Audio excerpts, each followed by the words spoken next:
I'm a non-resident senior fellow at the Atlantic Council, and we're delighted to join as the Atlantic Council as content partner in this very successful 8th Delphi Economic Forum.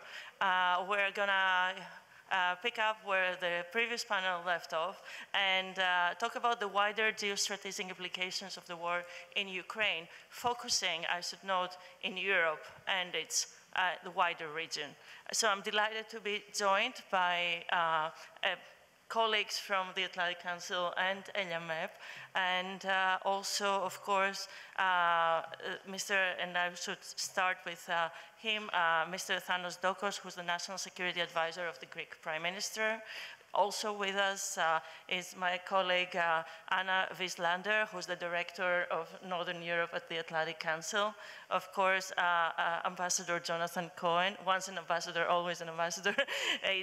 He's a distinguished fellow at the Royal United Services Institute, and also recently joined the Atlantic Council as a non-resident senior fellow as well. And Ronald Meinardus, who's the Mediterranean Program Coordinator at ELIAMEP, where I'm also a fellow this year. So with that, I would like to start by giving a framework for our discussion and how we envisioned it. So the wider geostrategic implications of the war, we are thinking about how it has affected the wider continent of Europe. It has certainly expanded NATO already. It has focused the resources on NATO's eastern flank. It has acted as a catalyst for a security, economic, and geopolitical reappraisal throughout Europe and its near abroad. But I would like to ask our esteemed panelists what it specifically means for Europe and its security. So without further ado, if you don't mind, I will start with Mr. Dokos. Thank you. Probably, obviously not an easy question, and one of the problems we're faced with is that we don't know how this is going to end. One has to think on the basis of 3 possible scenarios: victory for Ukraine, defeat of Ukraine, and some kind of stalemate, which is, of course, not the optimal, the third one, stalemate, not the optimal outcome, but perhaps it may allow both sides to portray this as a victory and then move on with negotiations. One of the big problems is that going to lead to a Cold War in Europe, a new division in the continent, and also what the next day will look like?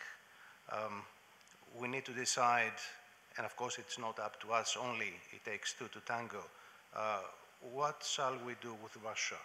Is it possible to come up with a new modus vivendi with Putin in power, or should we have to wait until there is a regime change in Russia? And also the whole Cold War idea, is that unavoidable? Are there things we can do to avoid that, or this is beyond our capabilities? The other problem is that we built over decades a very elaborate European security architecture. Arms control treaties, confidence building arrangements, that has been collapsing for years now, gradually. And one can blame various sides, of course, not equally. But the result is that we don't have anything in place. Is it feasible to start rebuilding that once the war is over? No easy answers. Another change is that the European defense scene has changed.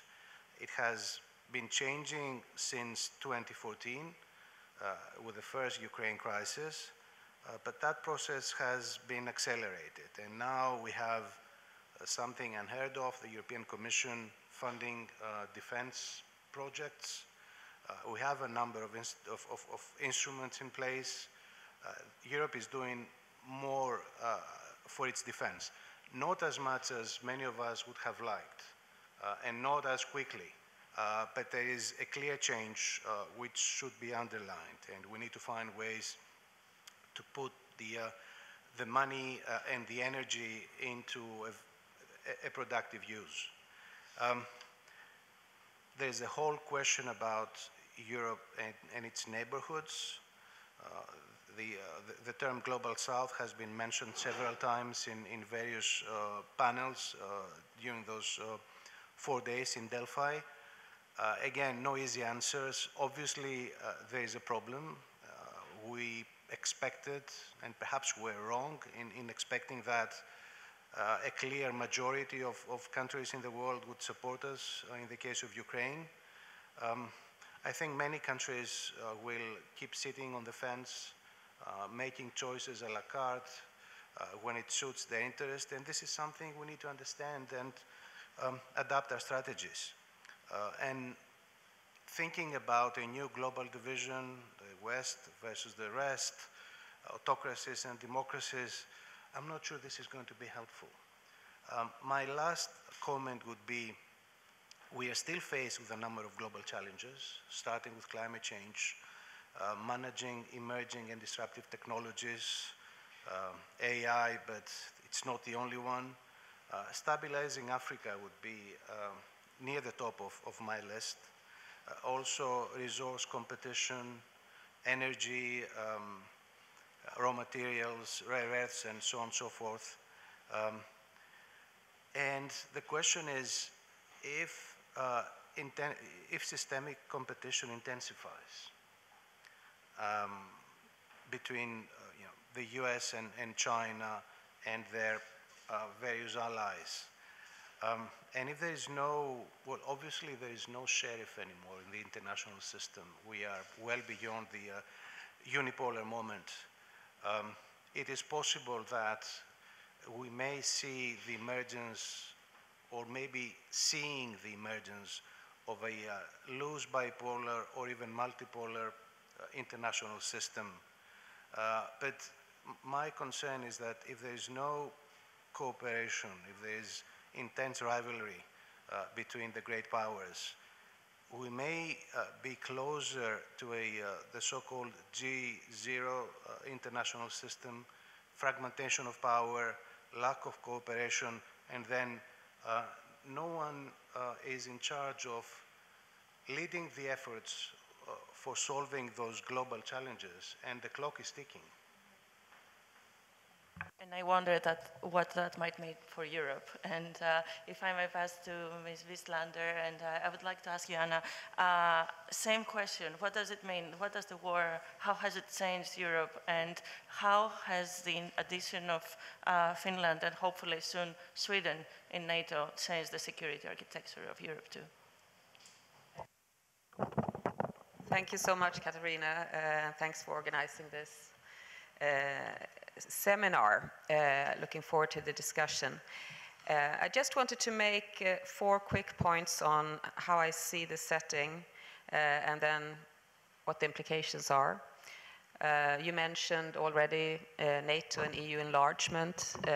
That's one obvious thing we have been discussing. But I would like to add Russia enlargement because this war has meant that Belarus is now basically incorporated into Russia.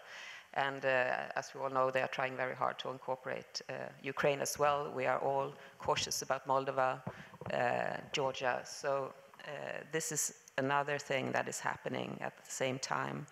We have what we see as the third trend, the Russia-China alignment. I wouldn't call it an alliance. There are no commitments, but certainly some kind of alignment when they have expectations to hold each other's back in world politics.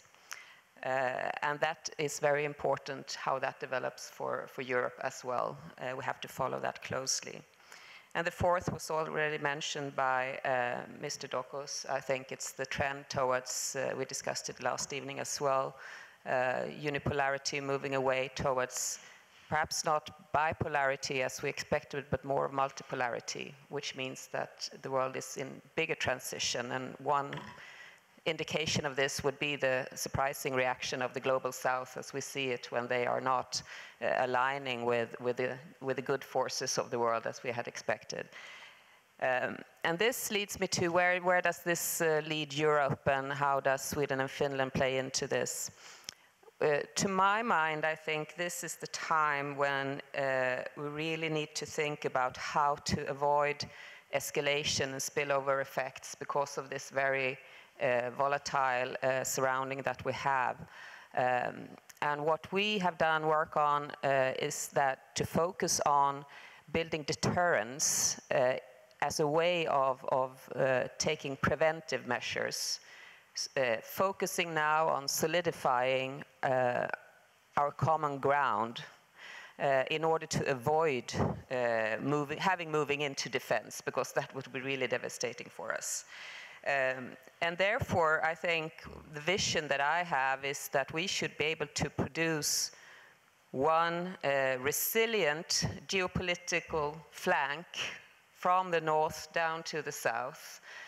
We just did a report on how Sweden and Finland moving into NATO, what that would do for Northern Europe. But when I looked through it now, coming here to Greece, I think there are a lot of things that we can do together if we think a bit more broadly on the resilience side, not least. NATO is doing a lot on the defense side, deterrence side, but imagine looking more closely how infrastructure flows actually go through from the north to the south. I was just looking, I know the north better than the south, but I mean, for instance, we have, Sweden produces 80% of Europe's iron ore.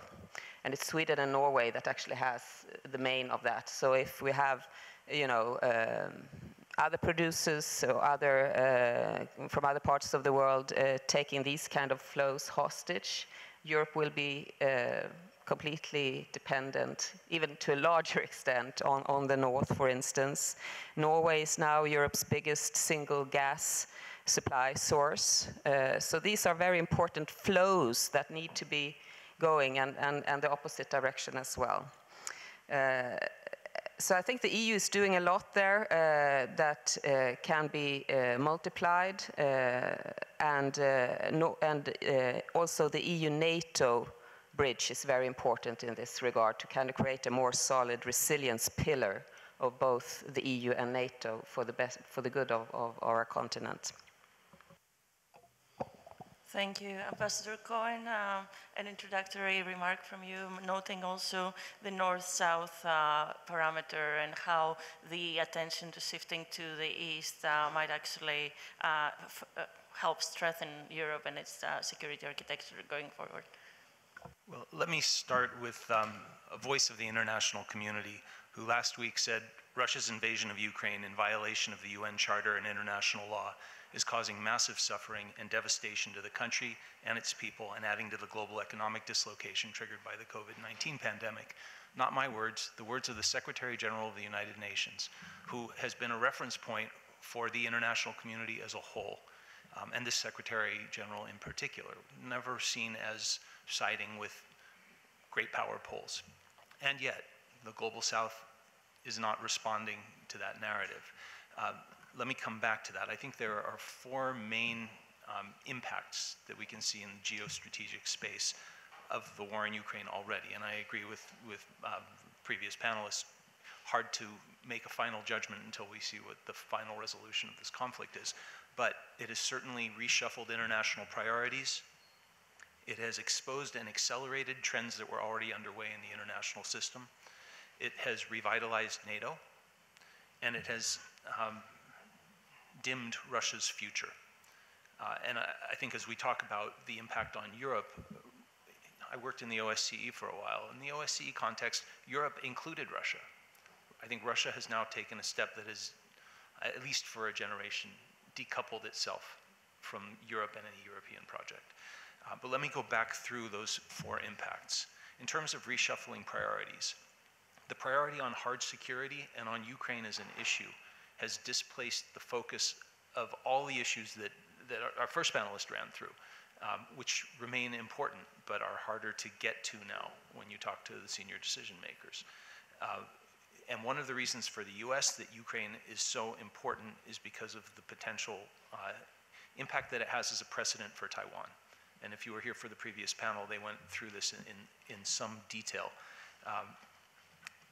There are, in addition to these reshuffled priorities, I think we're seeing risks that are higher than we've seen in decades in Eurasia, in the Middle East, and getting to the point that Katerina made at the beginning, we're seeing the potential for the center of gravity in Europe to shift from the Franco-German jumelage east, especially as we see the vision that the Baltic states and the Poles in particular had of their neighbors to the east seems to be playing out as more true than the vision that the French and the Germans had. What does that mean about leadership in Europe going forward? I'll leave that question for the Europeans to answer, but I think it's certainly a question. In terms of exposing and accelerating trends that were already ongoing, the multipolarity and the hedging activity was already taking place. It was taking place as middle powers started to see that the international system was fragmented and started to build themselves up to respond to that. And analytically, the way I kind of describe this is when the US was the unipolar security provider, our expectation was that we would play multidimensional chess and all of our clients would play checkers. Now what's happened is they've all decided they're going to play multidimensional chess as well. And what I mean by that is that they're playing in multiple directions at multiple times, looking at politics, at security and defense, at economics, and at technology, and they can point in different directions on each one of those at the same time. Now, if you put all of those pieces together and you, let's just say G20, right, 20 middle powers that are potentially global players and new poles in their own right, as they all try and play multidimensional chess simultaneously, the fragility of the international system increases geometrically. One of the challenges here is what happens to the UN Security Council. And I want to make a quick reference to China and just say that in the UN system, I think the Chinese are quite comfortable where things are because they see an ability to have an outsized influence both in the Security Council and in the UN system as a whole. They have undertaken a very considered campaign to fill UN slots across the UN system with Chinese nationals who are influencing the way the UN as a whole works. And they're very happy that that system is moving the way that it was going. Now, I would say the UN Security Council is, for lack of a better word, constipated now because the Russians and the US have such diametrically opposed views of the way forward. And it was remarkable, I thought, this month to hear the perm rep to the US perm rep to the United Nations say that Russia shouldn't be on that council anymore, which raises a question. Now, we've been talking about UN Security Council reform for 35 years and haven't gotten very far. But if the position now is that Russia has taken a step that violates the UN Charter in such a way that it no longer deserves a seat in the view of the United States, where does that take us? And what becomes the new ticket, the new entry point for access to that group of global decision makers? Is it economic power projection? Is it, I mean, the original constellation was put together by the victors of World War II and nuclear powers. That clearly is no longer the entry ticket. So we need to think hard about where that decision making on the global level goes. In terms of a revitalized NATO, Steve Erlanger wrote a very good piece in the New York Times that I would refer you to, talking about how the war in Ukraine has propelled NATO to a fully formed effort to remake itself again into a capable warfighting alliance after decades of hibernation and self-doubt, and moving from deterrence by retaliation to deterrence by denial. NATO is now moving from 4 brigades in the Eastern partners to 8. They are increasing the size of the brigades. The NATO forces are going to be more integrated into US war planning. There's going to be more military spending. And as my former colleague Will Courtney said, few goals mistakenly scored into a team zone net rival Russia's errors in reviving NATO. I think we see for sure NATO's going to have 2 new members, possibly 3, depending on what happens with Ukraine. In terms of Russia and its dimmed future, I think it's clear that Russia is not going to be able to realize its war aims. That was clear already after the first few months of the conflict. What's really interesting to me is that decoupled from the other European states, and if we call the OSCE area, I would say all of the OSCE states except Belarus and possibly some of the Central Asians are on the other side of that divide. Russia has put itself in the category of one of the two most sanctioned countries in the world, together with Iran. And we'll come back to Iran because I want to talk about the Middle East later on in the panel. But part of Russia's economic stability has rested on its arms sales. Right now, after a year of war in Ukraine, I can tell you that what I'm hearing from defense ministries and militaries around the world is that the Russian kit that they were thinking about buying isn't looking so good anymore. Its performance on the field has not been impressive. And Russian defense industry is having to make a prioritized choice now about whether or not it's going to fulfill its export commitments or resupply its forces in Ukraine. And it's almost certainly going to be the latter. I think we're going to see a significant reduction, especially in sophisticated systems that Russia's able to export. In terms of arms control regimes, that was referred to in the European context, but I would take that further. The Russians have pulled out of New START. They more or less boycotted the NPT review process. They are absolutely agnostic about Iranian nuclear developments now, and their relationship with Iran is particularly worrying. But again, we'll come back to that.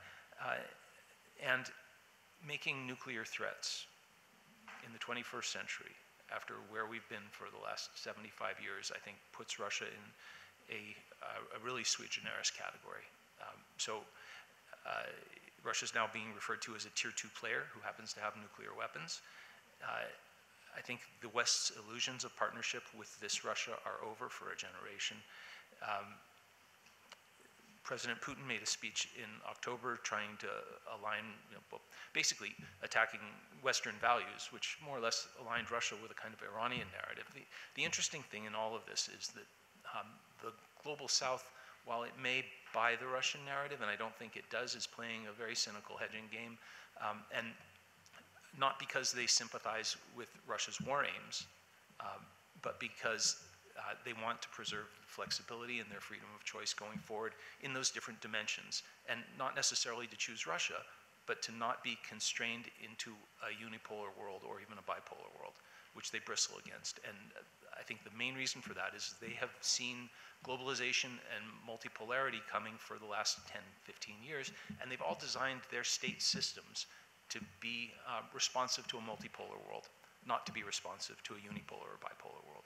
So if we try and force them into one, and I agree that the authoritarian versus democracy paradigm is not helpful in this regard, they will bristle and they will sit on the fence and they will not make a decision.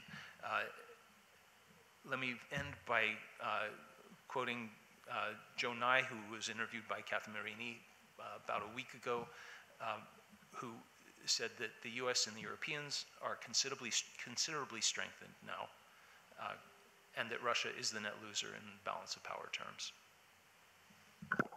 Thank you.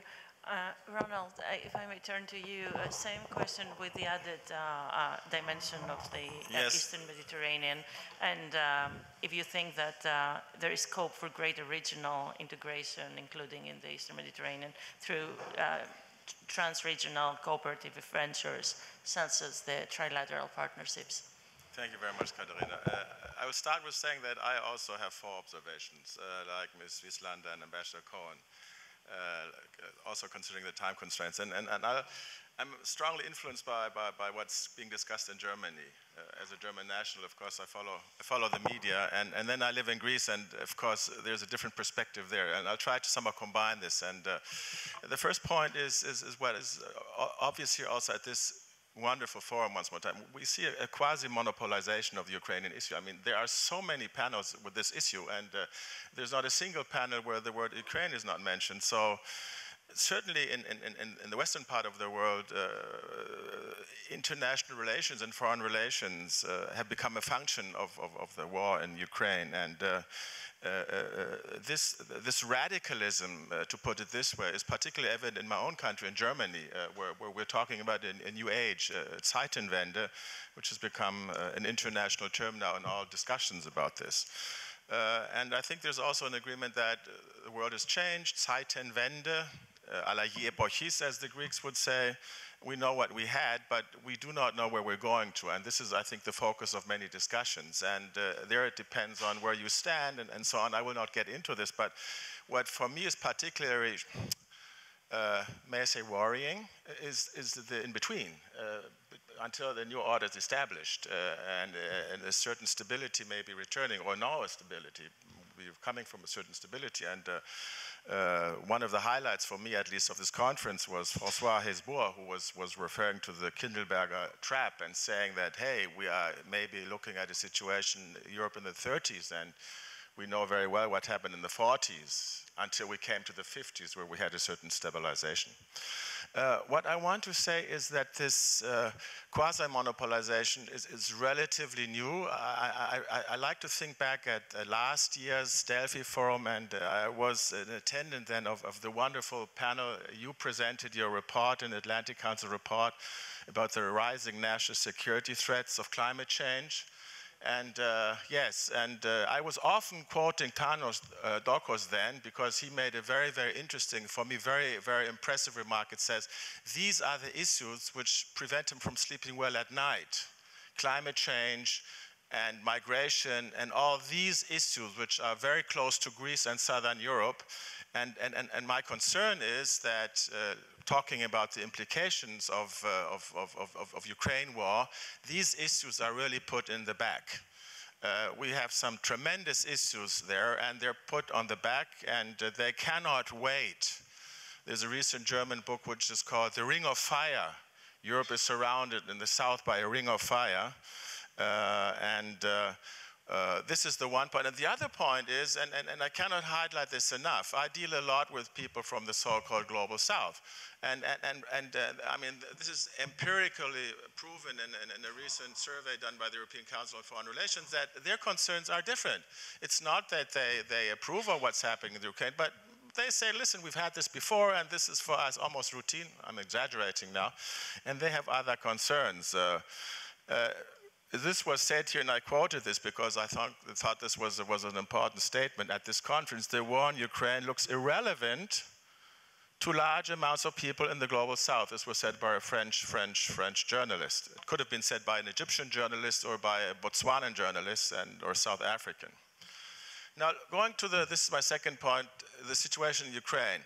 We've all those people who like reading newspapers and watching television and listening to radio, we've become more or less military experts because there's no day without having updates from the front. And there the conventional wisdom, at least in this part of the world, the narrative is that the Russians aren't doing as they wanted to do, and that the Ukrainians are starting their spring offensives, and this at least is the German narrative, that this will open the door to some sort of a political arrangement. And there is an often quoted saying that sometimes all wars end. The question is, when do they end, and how long does it take to get there? And I mean, if we go back in history, we have wars which took 10 years, which took 100 years, which are 30 years, and even longer. And if you look at today's world, it's a kind of stalemate, but it's a truce, but not a peace. I lived for 7 years in South Korea. There is a warlike situation there, and we know the detrimental effect the Korean issue has on the regional stability in the northeast of Asia and beyond.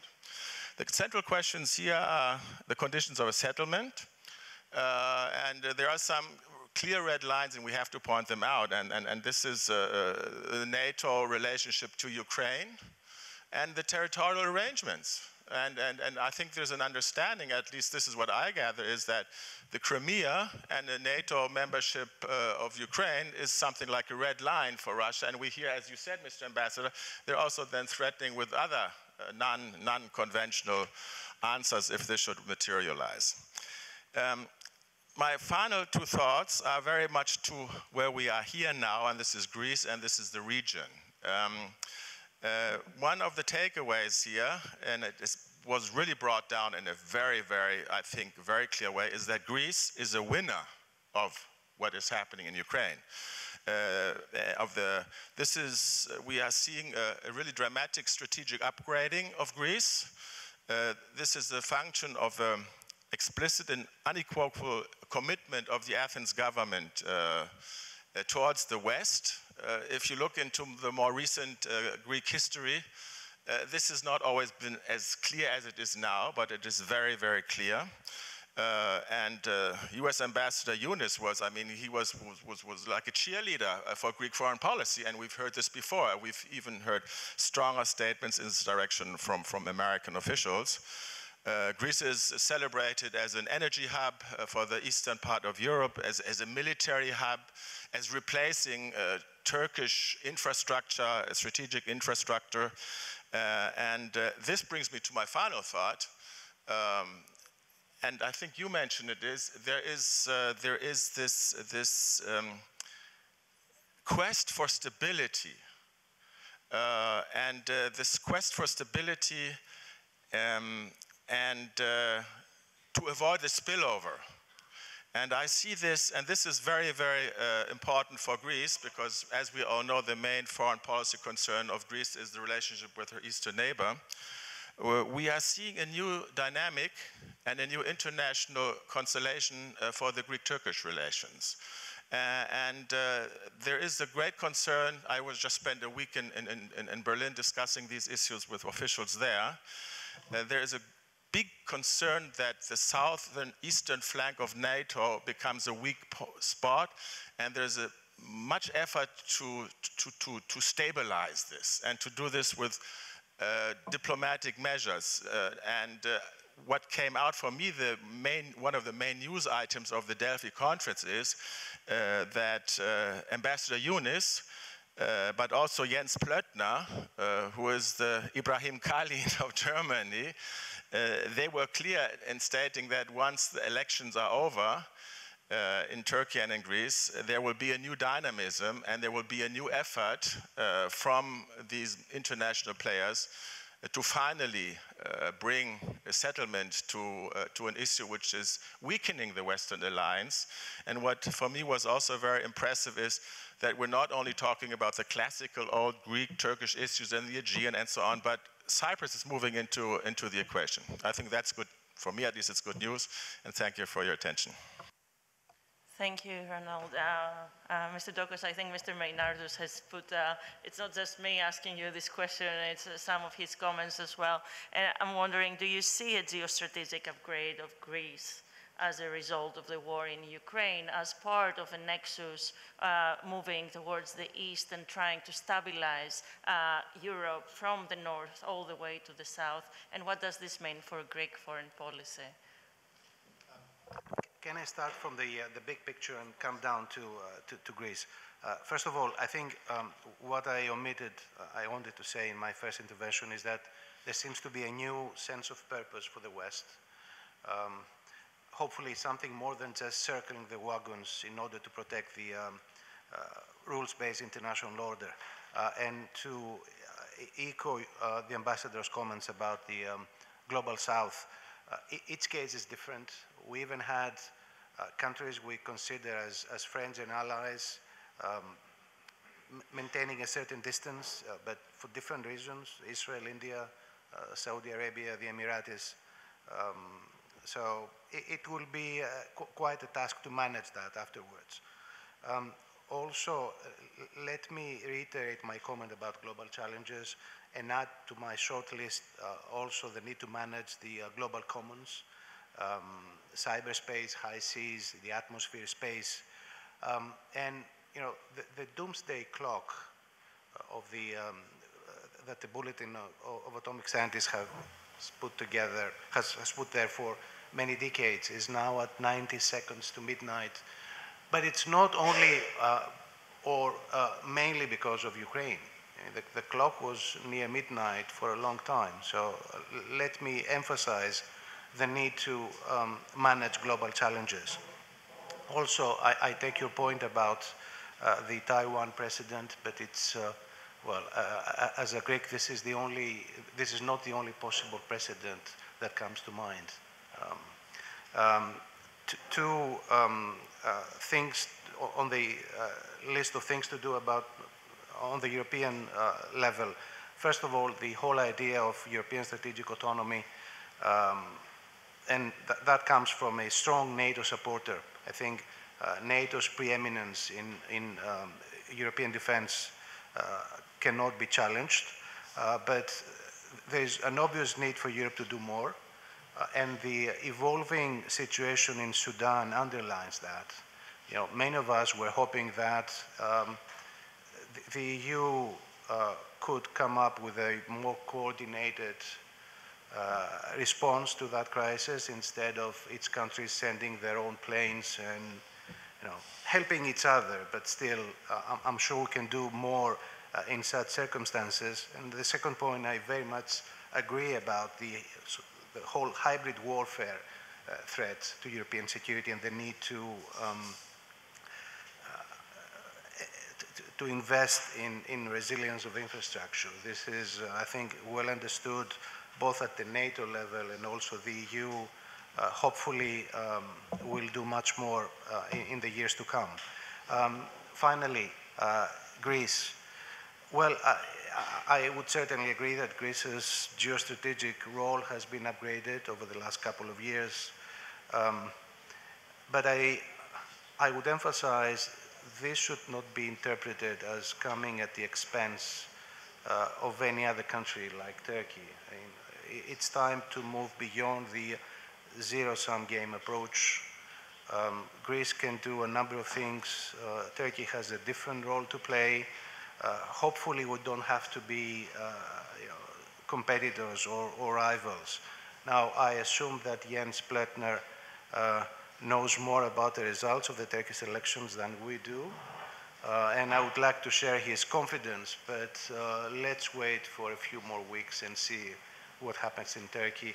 I think whatever happens in the Greek elections, the will and the interest to move beyond this confrontational relationship is certainly here.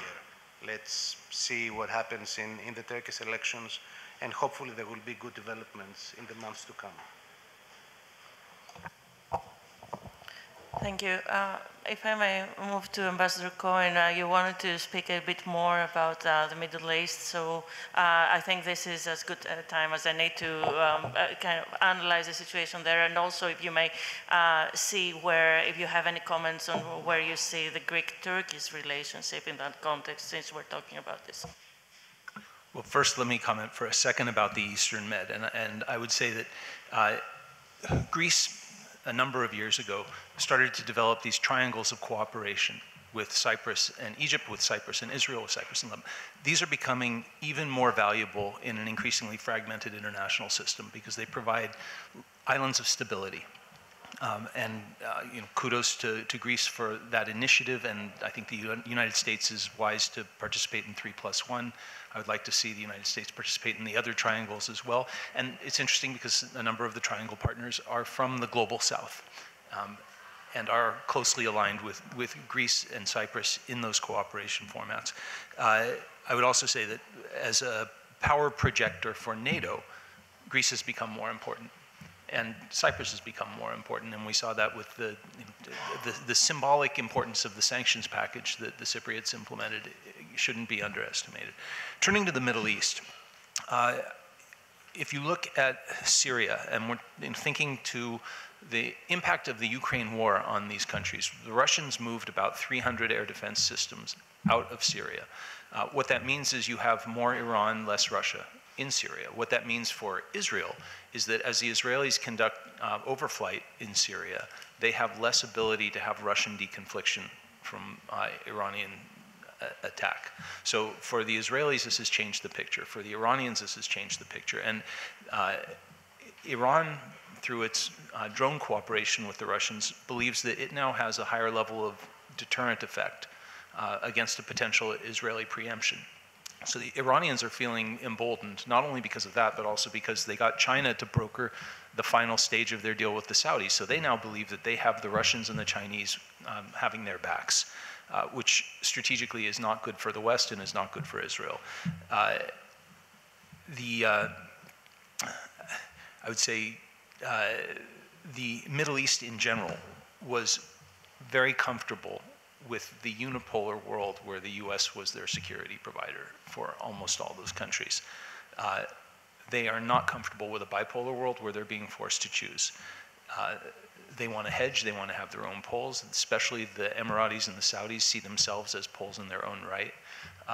And I think that's one of the reasons we're seeing the behavior we're seeing. Now that said, a number of them voted with the West in the UN. And that's important because on a matter of principle, they support the notion of sovereignty. No one wants their bigger neighbor to be able to invade them with impunity. But they don't want to have to choose in the international system.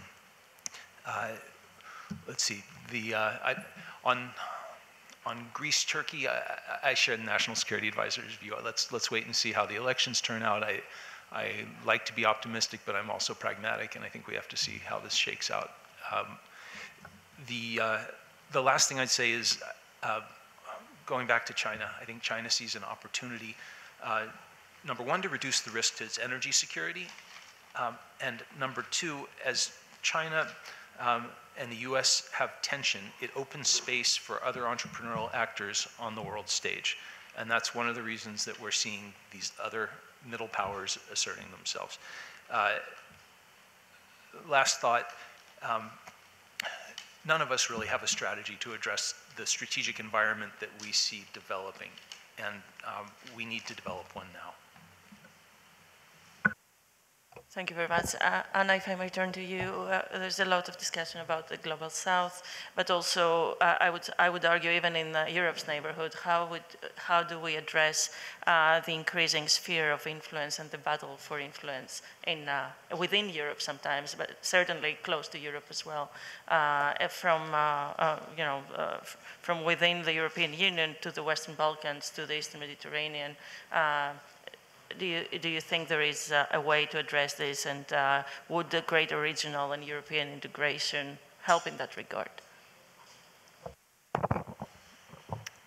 I think the fundamental to start with the resilience is actually, I mean, we tend to look at the institutions, and they can of course be frameworks for discussion and for calibrating various perspectives and so on, but then it's actually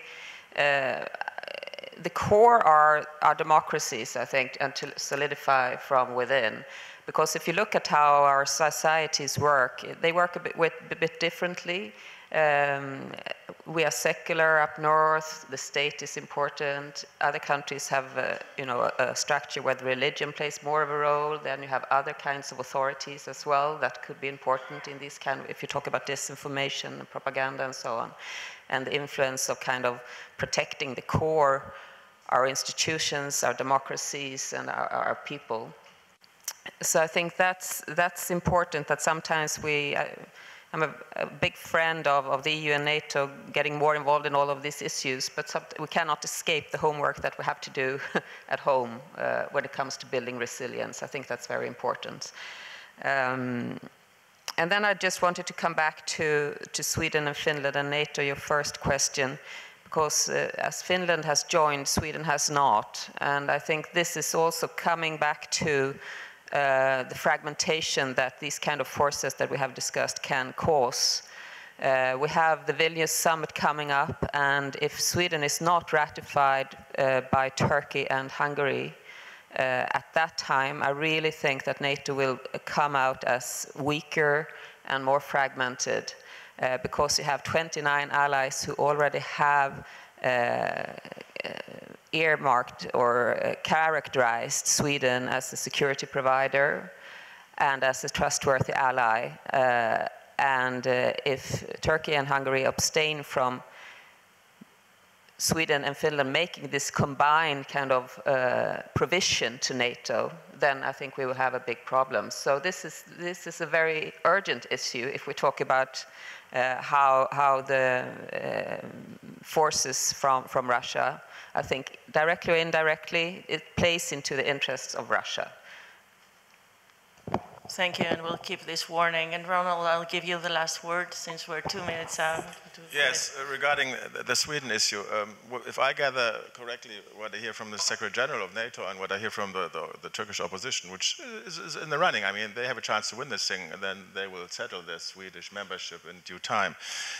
When I was talking about this, for me, very important new Western interest in solving the Greek-Turkish issues, this is not wish thinking. I'm listening very carefully what's coming out of the mouth of important officials. And the US ambassador said, verbatim, we will see a very genuine effort to solve the irritants in the relations between Greece and Turkey after the elections. He said this 2 days ago. I mean, he doesn't make this up. And I see similar wording in Germany. I see similar wording in the European Union.